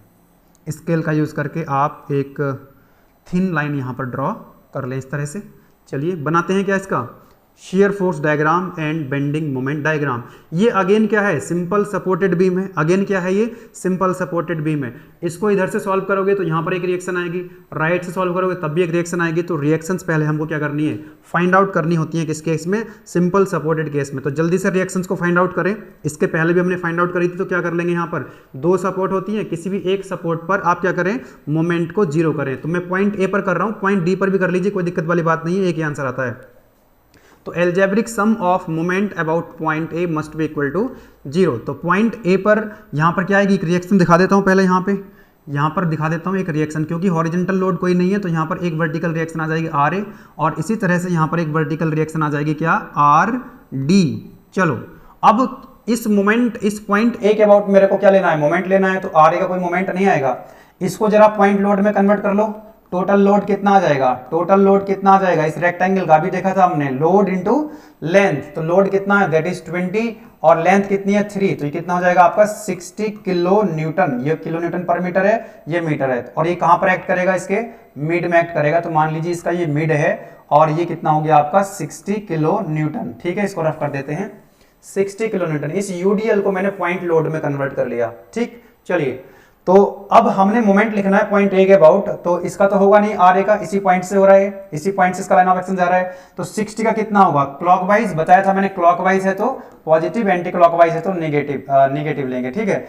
तो ये जो 60 किलो न्यूटन है, इसको कैसे घुमा रहा है, ये क्लॉकवाइज। तो कितना हो जाएगा ये 60, और ये लेंथ कितनी है 60 की, यहां तक लेंथ कितनी हो जाएगी, ये डिस्टेंस हो जाएगी क्या 1.5 मीटर, और ये डिस्टेंस भी कितनी हो जाएगी 1.5 मीटर। तो 60 की डिस्टेंस कितनी होगी इसके साथ 1.5। उसके बाद यहाँ पर एक लोड लगा हुआ है 50 kilo Newton, 50 kilo Newton clockwise घुमाएगा तो इसको भी प्लस लिखेंगे, और डिस्टेंस कितनी हो जाएगी यहाँ तक 3 + 1.5 यानी कि 4.5 माइनस के 50 इंटू, सॉरी प्लस ही आएगा ये भी है ना, क्लॉकवाइज घुमा रहा है ना, प्लस 50 इंटू 4.5, ओके। उसके बाद यहां पर एक रिएक्शन है, ये कैसे घुमाएगी इसको, एंटी क्लॉकवाइज, एंटी क्लॉकवाइज तो माइनस आर डी, माइनस के आर डी। डिस्टेंस बताओ जरा कितनी हो जाएगी, आर डी की डिस्टेंस पॉइंट ए तक, ए के अबाउट मोमेंट लिख रहे हैं तो कितनी हो जाएगी 3, 4, 5.5 इंटू 5.5 इक्वल टू 0। इसको आप सॉल्व करेंगे, कैलकुलेटर का यूज कर सकते हैं आप, एग्जाम में अलाउड है। तो कैलकुलेटर का अगर आप यूज करेंगे तो आपको यहां से वैल्यू मिलेगी इसकी, एक सेकेंड मैं चेक कर लेता हूं कितनी आ रही है, that is 60 into 1.5 plus 50 into 4.5 equal two divided by 5.5, that is coming out 57.27 kilo Newton. RD की वैल्यू चेक कर लीजिए कैलकुलेटर का यूज करके। तो आरडी की वैल्यू मेरे को मिल गई, कितनी आ गई, दैट इज इक्वल टू 57.27। क्या आपको दिखाई दे रहा है ये 57.27, ठीक। उसके बाद हमारे पास एक और इक्वेशन है, algebraic sum of vertical forces must be equal to 0। ऊपर की तरफ जो फोर्स है और नीचे की तरफ जो फोर्सेस हैं उनका एल्जेब्रिक सम 0। ऊपर की तरफ कितना फोर्स लगा हुआ है, एक रिएक्शन आर ए, एक रिएक्शन आर डी ऊपर की तरफ है, प्लस लेंगे, ऊपर की तरफ लिखेंगे प्लस और नीचे की तरफ लिखेंगे क्या माइनस। तो नीचे की तरफ कितना है -60 और उसको कितना है माइनस के 50 इक्वल टू 0। आर ए की वैल्यू हमको यहां से मिल जाएगी, आर डी की वैल्यू हमको यहां से मिल चुकी है कितनी 57.27 माइनस ये कितना हो जाएगा 110 इक्वल टू 0। तो यहां से आपको आर ए की वैल्यू मिल गई, कितनी आ रही है माइनस, ये हो जाएगा 110 माइनस, तो एक काम करते हैं 100, एक second 110 minus answer that is coming out 52 check कर लीजिएगा 52.73 लिख लेते हैं इसको, है ना 73 किलो न्यूटन। तो इस तरह से आपको आर ए की वैल्यू मिल गई, यहां लिख देता हूं कितने आ गई है 52.73। तो ये तो हमने अभी केवल रिएक्शन से डिटरमाइन की है, क्योंकि ये सिंपल सपोर्टेड बीम है तो रिएक्शंस हमको पहले कैलकुलेट करनी पड़ती है। ठीक बात है, चलो इसको रफ कर दूं। ये तो हमारा हो गया रिएक्शंस फाइंड आउट करने का प्रोसीजर। इसको हमने यहाँ पर रिएक्शंस फाइंड आउट कर ली। आर ए पर रिएक्शन आ गई कितनी 52.73 किलो न्यूटन। आर डी पर रिएक्शन कितनी आ जाएगी 57.27। आप लोग भी कैलकुलेट कर लीजिएगा एक बार। चलिए बनाते हैं इसका S F D, shear force diagram. Shear force diagram के लिए आप एक लाइन बना लीजिए कुछ इस तरह से, लाइक दिस। ओके, सीधी नहीं बनी लाइन, चलो मेरे पास तो तरीका है सीधी लाइन बनाने का, आप लोग देख लीजिएगा। आपके पास स्केल रहेगा, स्केल से बना लीजिएगा। ओके चलो, तो शेयर फोर्स कैलकुलेट करेंगे पहले। Shear force calculation, shear force calculation left solve करें या राइट से, आपकी मर्जी है। दोनों तरफ रिएक्शंस आ चुकी हैं तो मैं कर रहा हूं इसको from left hand side, from left hand side. ठीक है, तो लेफ्ट हैंड साइड जब सॉल्व करते हैं तो ऊपर की तरफ जो फोर्स होते हैं प्लस लिखते हैं, नीचे की तरफ होते हैं तो माइनस लिखते हैं। तो बताओ जरा what is the value of shear force at point A. तो पॉइंट ए पर केवल एक ही फोर्स है, ऊपर की तरफ रिएक्शन कितनी है 52.73, 52.73 किलो न्यूटन। बोलो कोई दिक्कत वाली बात नहीं है। तो यहाँ पर प्लस है तो ये लाइन जीरो होती है, जीरो वाली, ऊपर प्लस है तो ऊपर, तो कितना प्लस जाएंगे, ऊपर जाएंगे हम कितना 52.73, कितना 52.73। चलो अब ए पर हमारी कैलकुलेशन हो गई। अब देखते हैं पॉइंट बी पर शेयर फोर्स कितना आएगा। पॉइंट बी पर शेयर फोर्स कितना आएगा, तो बी के लेफ्ट में आप देखोगे तो आपको दो फोर्स दिखाई देंगे। एक तो ये होगा आपका 52.73 है ना, प्लस आएगा ऊपर की तरफ है। अब ये देखो 60 किलो न्यूटन जो यूडीएल था, जिसको हमने पॉइंट लोड में कन्वर्ट कर लिया था, 60 किलो न्यूटन डाउनवर्ड है तो क्या लिखेंगे माइनस, तो माइनस के कितना आ जाएगा 60। बोलो यस और नो। तो ये कितना हो जाएगा बी पॉइंट पर, बी पॉइंट पर शेयर फोर्स की वैल्यू बताओ जरा कितनी आ जाएगी। I think it will be equal to, लिख लेते हैं यहाँ पर 50, कैलकुलेट कर लीजिए 52.73 माइनस 60, 7 पॉइंट माइनस में आएगी है ना, माइनस के 7.27 किलो न्यूटन। तो यहाँ पर है ना पॉइंट बी पर प्लस होता तो ऊपर लिखते, माइनस है तो माइनस है, तो यहाँ पर मान लीजिए कितनी वैल्यू आ गई है इसकी 7.27 आ चुकी है। क्योंकि ये यूडीएल है तो यूडीएल अगर लोड है, लोड अगर यूडीएल है तो एसएफडी जब आप बनाते हो तो एक इंक्लाइन लाइन आती है, तो इस तरह से लाइन आप मिला सकते हैं। तो ठीक है, तो ये क्या होगा लीनियर वेरिएशन होगा, that is with respect to X, that is with respect to X. चलो भाई, तो सी बी पॉइंट पर भी आ चुका है, सी पॉइंट पर कैलकुलेट करते हैं। सी पॉइंट पर कैलकुलेट करते हैं तो सी पॉइंट पर कितना आएगा, देखो माइनस तो ये आ चुका है यहाँ पर, माइनस 7.27 किलो न्यूटन। अच्छा सी पॉइंट पर तो उतना ही रहने वाला है, क्योंकि देखो यहाँ पर बी और सी के बीच में, बी और सी के बीच में कोई लोड नहीं है तो हॉरिजेंटल लाइन आ जाएगी। जब लोड नहीं लगा हुआ है बी और सी के बीच में तो यहाँ पर जो लोड है वो उतना ही चलता रहेगा, कांस्टेंट रहेगा पॉइंट सी पर। जब पॉइंट सी पर हम आए तो हमको मुलाकात हुई किससे 50 किलो न्यूटन से, और ये 50 किलो न्यूटन डाउनवर्ड डायरेक्शन में है, 50 किलो न्यूटन डाउनवर्ड डायरेक्शन में, क्योंकि हम लेफ्ट से चल के आ रहे हैं। तो लेफ्ट में डाउनवर्ड क्या होता है नेगेटिव, तो माइनस क्या कर देंगे यहाँ पर सी पॉइंट पर कैलकुलेट करने के लिए माइनस 50। तो सी पॉइंट पर हमको शेयर फोर्स की वैल्यू मिल जाएगी and that will be equal to minus के 57.27 किलो न्यूटन। अब देखो हमारा जो आंसर है वो भी वेरीफाई हो चुका है। देखो पॉइंट सी पर कितना आ गया हमारा, नीचे तुरंत गिरेंगे, यहां तक हमारा कितना था 7.27, 50 नीचे जाओ सीधा, वर्टिकल लाइन आएगी यहां पर है ना। उसके बाद यहां डी तक कोई लोड नहीं है तो सीधा चलेंगे हॉरिजॉन्टल लाइन। अब यहां पर देखो कितना आ रहा है हमारा, कितना आ रहा है 57.27, माइनस में आ रहा है ना 57.27, ये भी कितना है 57.27। अगर आपकी वैल्यू लेफ्ट से सॉल्व करेगी कितनी नहीं आती 57.27 नहीं आती तो आप समझ जाते हैं कि आपकी कैलकुलेशन कहीं गलत हो चुकी है। क्यों, क्योंकि ये कितना है 57.27 है तो 57.27 ही आना चाहिए था, जो कि हमारा आ रहा है। इसका मतलब हमारा आंसर वेरीफाई हो रहा है। देखो अगर आप इतनी लंबी कैलकुलेशन नहीं करना चाह रहे थे पॉइंट डी के लिए, पॉइंट सी के लिए और पॉइंट डी के लिए, तो कोई दिक्कत वाली बात नहीं है, क्योंकि डी पर कितना आ रहा है। अब राइट से आप सॉल्व करो जरा इसको, तो राइट से अगर सॉल्व करोगे तो साइन कैसे हो जाएंगे, इसके अपोजिट हो जाएंगे। ठीक है, तो डी पॉइंट पर जब आप कैलकुलेट करोगे फ्रॉम राइट हैंड साइड तो ये रिएक्शन ऊपर की तरफ है, ऊपर की तरफ है तो क्या लेंगे माइनस कितना 57.27, तो माइनस तो आप क्या करोगे नीचे आ जाओगे। बताओ कोई दिक्कत वाली बात नहीं है। इसी तरह से आप पॉइंट सी पर भी क्या कर सकते हो, राइट हैंड साइड से कैलकुलेट कर सकते हो। करके दिखाऊं, पॉइंट कितना आया था पॉइंट सी पर, लेफ्ट से कितना आया था यहाँ पर देखो माइनस के 57.27, अगर आप इसको राइट से सॉल्व करते हो फ्रॉम राइट हैंड साइड, कहां पर, पॉइंट सी पर, पॉइंट सी पर राइट हैंड साइड में कितना है, ऊपर की तरफ माइनस 57.27, इधर आओ प्लस कितना 50, प्लस 50, तो कितना आ जाएगा माइनस के, कितना आ जाएगा माइनस के 7.27 है ना। यहां पर कितना आ रहा है आपका, दैट इज इक्वल टू 57.27, यहां पर देखो कितना आ चुका है आपका, that is coming out minus के 7.27। तो कोई दिक्कत वाली बात नहीं है, आप इसको राइट सॉल्व करो या लेफ्ट सॉल्व करो, एक ही आंसर आपका आएगा, कोई दिक्कत परेशानी नहीं है, ठीक है। चलो भाई, हमारा बन चुका है क्या, एसएफडी बन चुका है, that is shear force diagram, shear force diagram बन चुका है। इसको चाहो तो आप थोड़ा सा इस तरह से डेकोरेट भी कर सकते हो।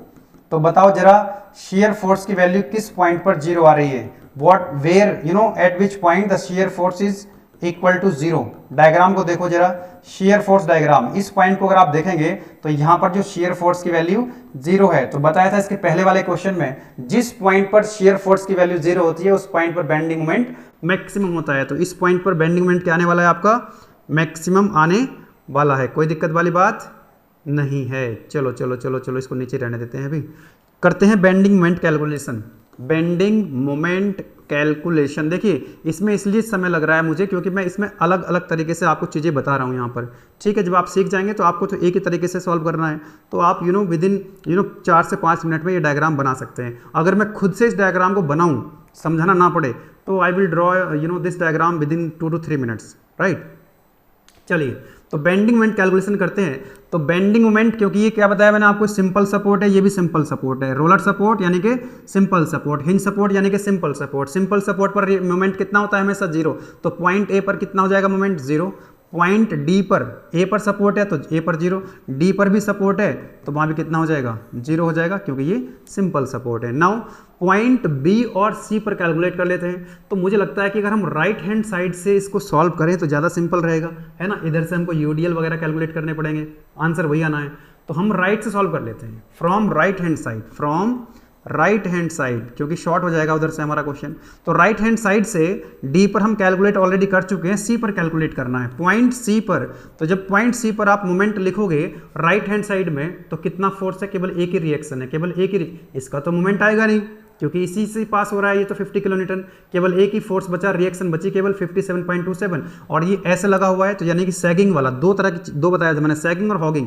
तो ये सैगिंग वाला केस है, यानी कि प्लस। राइट हैंड साइड से जो एंटी क्लॉकवाइज होता है वो सैगिंग होता है, यानी कि प्लस। तो कितना हो जाएगा, ये है आपका 57.27, और डिस्टेंस कितनी है 57.27 की पॉइंट सी तक, दैट इज 1 मीटर, क्योंकि सी पॉइंट के बॉटम मोमेंट लिख रहे हैं। तो पॉइंट सी पर मोमेंट मेरा आ चुका है, that is 57.27 kilo newton metre. कोई दिक्कत परेशानी नहीं है। तो देखो जरा, इसके लिए भी डायग्राम बना लो, डायग्राम बना लो, डायग्राम बना लो इसके लिए भी, ऐसे करके लाइक दिस, ठीक है, यस, ओके। तो यहाँ पर मोमेंट कितना है, यहाँ पर मोमेंट कितना है, जीरो, यहाँ पर मोमेंट कितना है, जीरो। अभी कहाँ पर कैलकुलेट किया, पॉइंट सी पर, तो पॉइंट सी यहाँ पर है, और यहाँ पर मान लीजिए आपकी वैल्यू कितनी आ गई है, दैट इज इक्वल टू 57.27। अब यहाँ पर कैसी लाइन है, हॉरिजेंटल। एसएफडी में जहाँ हॉरिजेंटल लाइन होती है, बीएमडी में वहाँ पर वर्टिकल लाइन होती है। तो यहाँ पर सॉरी, एसएफडी में जहाँ पर हॉरिजेंटल लाइन होती है, बीएमडी पर क्या होती है, इनक्लाइन लाइन होती है ना, इनक्लाइन, एक्स की पावर 1, यहाँ पर x की पावर कितनी है, 0, मतलब x पर डिपेंड ही नहीं कर रहा है, यहाँ पर x की पावर कितनी है, 1 है। तो पॉइंट सी पर हम कैलकुलेट कर चुके हैं, सिर्फ एक पॉइंट बच गया b। तो b पॉइंट पर बेंडिंग मोमेंट लिखेंगे, राइट हैंड साइड से लिखो। तो b के राइट में दो फोर्स हैं, एक रिएक्शन है 57.27 प्लस आएगी, सैगिंग वाला केस है। डिस्टेंस कितनी है 57.27 की, तो 1.5 प्लस 1 दैट इज 2.5। तो लिख सकते हैं हम यहाँ पर 57.27 और डिस्टेंस कितनी लिख दें, 1 प्लस, क्योंकि बी पॉइंट के अबाउट लिख रहे हो ना मोमेंट यहाँ पर, तो इसकी डिस्टेंस, इसका मोमेंट लिख रहे हो ना आर डी का 57.27 का, तो कितनी डिस्टेंस है 2.5, इंटू करेंगे 2.5। उसके बाद है 50 किलो न्यूटन, 50 है क्लॉकवाइज। 50 क्या है क्या आपका नीचे की तरफ है ना, तो राइट हैंड साइड में जब एंटी क्लॉकवाइज का हम क्या ले प्लस, तो क्लॉकवाइज का लेंगे माइनस, है ना। ये 50 क्या है, हॉगिंग वाला केस है, तो माइनस लिखेंगे 50, माइनस के 50 का आप मोमेंट लिख रहे हो किसके अबाउट, बी के अबाउट, तो कितनी डिस्टेंस है 1.5, मल्टीप्लाई करो 1.5, मल्टीप्लाई करो 1.5 से और इसको सॉल्व करो, मल्टीप्लाई करो, अब सॉल्व करो इस इक्वेशन को, तो बी पॉइंट पर आपको मिल जाएगा बेंडिंग मोमेंट की वैल्यू कितनी आ रही है बोलो 57। अब तो कैलकुलेट कर लो, अब तो कल एग्जाम है आप लोगों का, या आज भी कैलकुलेटर नहीं चलाओगे, है ना। तो कॉपी पेन लेकर के बैठो, और जब लाइव क्लास होगी ना 4 बजे हमारी जो लाइव क्लास होगी उसमें आप कॉपी पेन लेकर के बैठना, डायग्राम्स की प्रैक्टिस साथ के साथ करते रहना, ठीक है। 57.27 into 2.5 minus 50 into 1.5 that is equal to 68.175 kilo newton metre, ठीक है। तो बी पॉइंट पर भी हमको बेंडिंग मोमेंट मिल चुका है, कितना है बी पॉइंट, ये रहा बी पॉइंट, ये रहा, ये 57 था, यहां पर कितना है 68, है ना, कितना है 68.175। तो मिला दो जरा इन दोनों पॉइंट्स को, ये हॉरिजेंटल, ये इंक्लाइन, ये फिर से हॉरिजेंटल है, तो यहां भी कैसी लाइन होगी, इंक्लाइन लाइन ही तो होगी विद रेस्पेक्ट टू x की पावर 1, ठीक है। उसके बाद पॉइंट ए पर आपको पता ही है ना, पॉइंट ए पर कितना है 0, तो मिला दो दोनों ए पॉइंट को, लेकिन ध्यान रखना यहां पर क्या था यूडीएल, तो इंक्लाइन लाइन आई थी एसएफटी में, यहां पर क्या आएगा पैराबोला आएगा। अब ध्यान रखना, मैंने आपको बताया था कि जिस पॉइंट पर शियर फोर्स की वैल्यू 0 होती है, मतलब जिस पॉइंट पर shear force diagram sign change कर रहा होता है, क्योंकि ये देखो प्लस है और ये क्या आपका माइनस है, तो इस पॉइंट पर शियर फोर्स डायग्राम अपना साइन चेंज कर रहा है। तो जिस पॉइंट पर शियर फोर्स की वैल्यू 0, मतलब जिस पॉइंट पर शियर फोर्स डायग्राम अपना साइन चेंज करता है, उस पॉइंट पर बेंडिंग मोमेंट की वैल्यू क्या होती है, मैक्सिमम होती है। तो इस पूरे डायग्राम में यहां पर बेंडिंग मोमेंट की वैल्यू क्या आएगी, मैक्सिमम आएगी। तो यहां तो 68.175 आई चुकी है, इसका मतलब इस पॉइंट पर इससे भी ज्यादा वैल्यू होगी। तो मान लो यहां पर ये पॉइंट आ जाएगा जहां पर बेंडिंग मोमेंट बढ़ जाएगा, इससे भी ज्यादा हो जाएगा।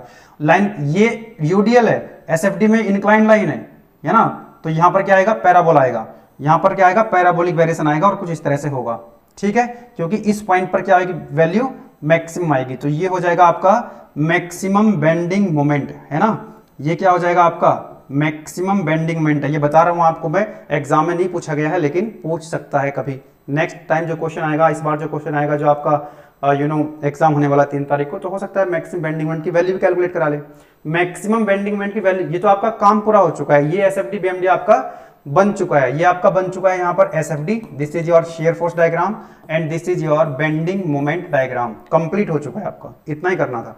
लेकिन अगर वो इसमें ये भी पूछ लेता कि what is the value of maximum bending moment, तो कैसे कैलकुलेट करोगे, उसका तरीका भी बता देता हूं आपको, उसका तरीका भी मैं बता देता हूं। शायद मैंने जो बेसिक वाला वीडियो है शायद उसमें नहीं बताया होगा ये बात, या बताया हो ध्यान नहीं है मुझे, यहां मैं आपको सिखा देता हूं कैसे करते हैं।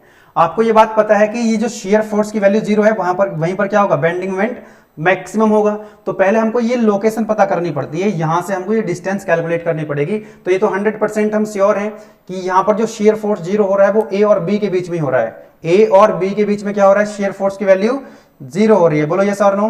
तो ए और बी के बीच में हम क्या कर रहे हैं, एक क्रॉस सेक्शन कंसिडर कर ले, एक्स एक्स, बहुत सिंपल है। मैंने क्या करा, from left hand side, from left support x distance पर एक क्रॉस सेक्शन मैंने कंसिडर कर लिया ए और बी के बीच में। अब मैं क्या करूंगा, एक जनरल इक्वेशन लिखूंगा एक्स की टर्म में। अब एक्स की टर्म में इक्वेशन कैसे लिखी जाती है, जो बेसिक वाला लेक्चर से मैं बार बार बोल रहा हूं कि 3 आवर्स का जो लेक्चर है उसमें मैंने स्टैंडर्ड केस जब कराए थे तो इन टर्म्स ऑफ एक्स वाली इक्वेशन भी लिखी थी, ठीक है।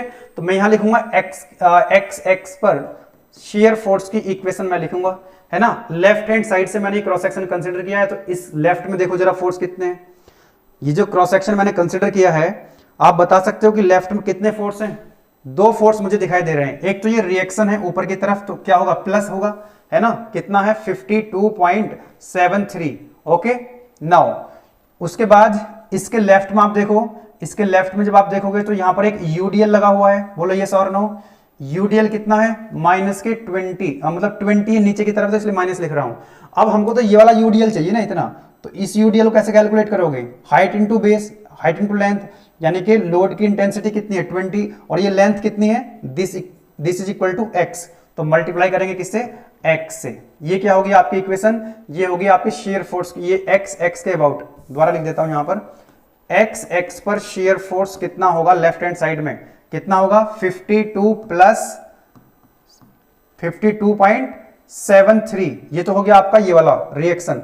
उसके बाद ये वाला जो यूडीएल है वो तो नीचे की तरफ है, तो माइनस कैसे कैलकुलेट करते हैं, 20 इंटू ये डिस्टेंस कितनी मान रखी है x, तो माइनस के 20 इंटू एक्स, ये हो गया हमारा यूडीएल। यूडीएल हो गया इस एक्स एक्स क्रॉस सेक्शन के लेफ्ट हैंड साइड में, राइट। अब आपको पता है कि shear फोर्स जहां पर जीरो होगा बेंडिंग मोमेंट वहीं पर मैक्सिमम होगा, तो इसको जीरो के बराबर पुट कर दो, इसको क्या कर दो जीरो के बराबर पुट करो, और यहां से अब x की वैल्यू आपको मिल जाएगी, that is equal to 52.73 divided by 20। इसको सॉल्व करेंगे तो मेरे को ये मिल जा रही है वैल्यू, आप भी कैलकुलेट करो, 52.73 divided by 20, it is coming out x equal to 2.63 या 2.64।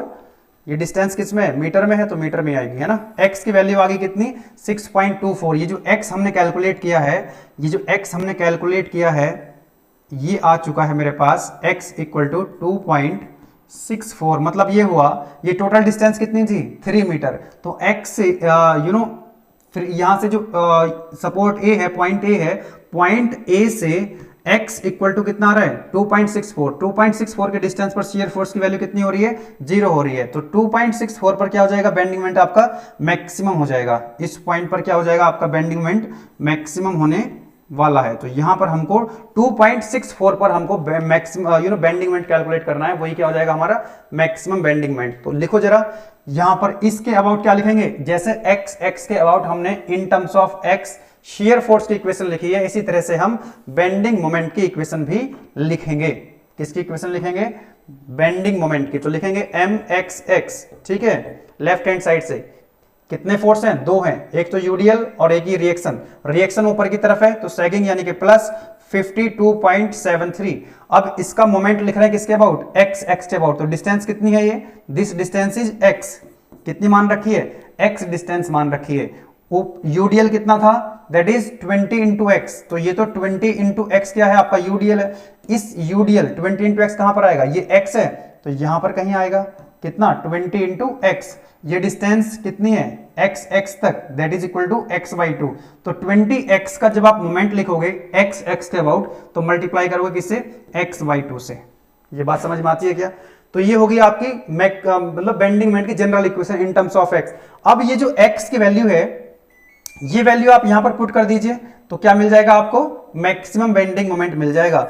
m मैक्सिमम कहां पर आएगा, at x equal to 2.64, value put करो तो 52.73 इंटू एक्स कितना रखें 2.64 माइनस के ये हो जाएगा 20/2 दैट इज इक्वल टू 10, कितना हो जाएगा, दैट इज इक्वल टू 10, और ये हो जाएगा आपका x स्क्वायर यानी कि 2.64 का स्क्वायर। जरा सॉल्व करो, ये आपको देगा क्या, मैक्सिमम बेंडिंग मोमेंट, कितना लिखें, दिस इज 2.64 का स्क्वायर करेंगे, मल्टीप्लाई 10 से करेंगे, ओके 52.73 इंटू 2.64 माइनस आंसर करेंगे तो ये आ जाएगा आपका, यहां से मैक्सिमम बेंडिंग मोमेंट आ जाएगा 69.5 किलो न्यूटन मीटर। देखो ध्यान से, यहां पर कितना आ रहा था आपका 68 पॉइंट समथिंग, तो यहां पर मैक्सिमम कितना आ रहा है 69 पॉइंट समथिंग, तो यहां पर आ रहा है आपका 69.5 किलो न्यूटन मीटर। तो इस तरह से क्या करना है आपको, अगर आपको ये पता करना होगा कि मैक्सिमम बेंडिंग मोमेंट की वैल्यू कितनी है, तो क्या करोगे, यहां पर हमें ये पता है कि ए और बी के बीच में shear फोर्स की वैल्यू कितनी है, जीरो है, तो जहां पर shear फोर्स जीरो होता है बेंडिंग मोमेंट की वैल्यू वहीं पर मैक्सिमम होती है। तो ए और बी के बीच में हमने क्या करा, लेफ्ट हैंड साइड से पॉइंट ए से क्या कर लिया, क्रॉस सेक्शन कंसीडर कर लिया at a distance x। General equation हमने यहां पर लिख ली है ना, shear फोर्स के लिए in terms of x। shear force की जो इक्वेशन बनी उसको हमने जीरो के बराबर पुट कर दिया, तो x की वैल्यू जो निकल करके आएगी वो हमको पता लग जाएगा, लोकेशन पता लग जाएगी कि जहां पर shear फोर्स की वैल्यू जीरो है। अब इस x की वैल्यू को हम बेंडिंग मोमेंट की इक्वेशन में लिख दें, क्योंकि यहां से जो हमने एक जनरल इक्वेशन बनाई है ना in terms of x bending moment की, वहां पर x की वैल्यू ये पुट करेंगे तो क्या मिल जाएगा आपको, मैक्सिमम बेंडिंग मोमेंट मिल जाएगा। तो इस तरह से आप SFD और BMD आप ड्रॉ कर सकते हैं। तो यहां पर थोड़ा सा समय ज्यादा लग गया होगा, तो आप इसको 1.5 या 2 की स्पीड पर आप यहां पर इसको देख सकते थे। हालांकि टाइम भी बहुत ज़्यादा नहीं हुआ, जैसे कि मैं देख पा रहा हूँ अभी सवा घंटा हुआ है। सवा घंटे में हमने पूरा क्वेश्चन पेपर डिस्कस कर लिया, और साथ में हमने कुछ 2 नंबर का एक न्यूमेरिकल डिस्कस किया था, कुछ छोटे छोटे और क्वेश्चन डिस्कस किए थे, और मैंने बताया था आपको कौन सा क्वेश्चन है, कहाँ से आया हुआ है, ठीक है। और 2 SFD BMD भाई 20 नंबर के हैं, 10-10 नंबर के 2 क्वेश्चन SFD BMD का आए हुए, वो हमने बहुत ही शानदार तरीके से यहाँ पर डिस्कस किए, और साथ में कुछ और कॉन्सेप्ट्स हमने डिस्कस किए जो कि आपको इस तरह की जो प्रॉब्लम्स आएगी तो उसको आप इजीली डील कर पाओगे। तो फिर मिलेंगे आपके आज ठीक 4 बजे लाइव क्लास में हम मिलने वाले हैं। आज यानी कि क्या तारीख है, 1 तारीख, 4 बजे मिलेंगे हम लाइव क्लास में। मैराथन क्लास होगी, यूनिट 1 से लेकर के यूनिट 5 तक मैकेनिकल इंजीनियरिंग का पूरा सिलेबस जो है क्विकली रिवाइज करेंगे, क्विक रिवीजन होगा। बहुत ही शानदार तरीके से हमारी लाइव क्लास चलने वाली है।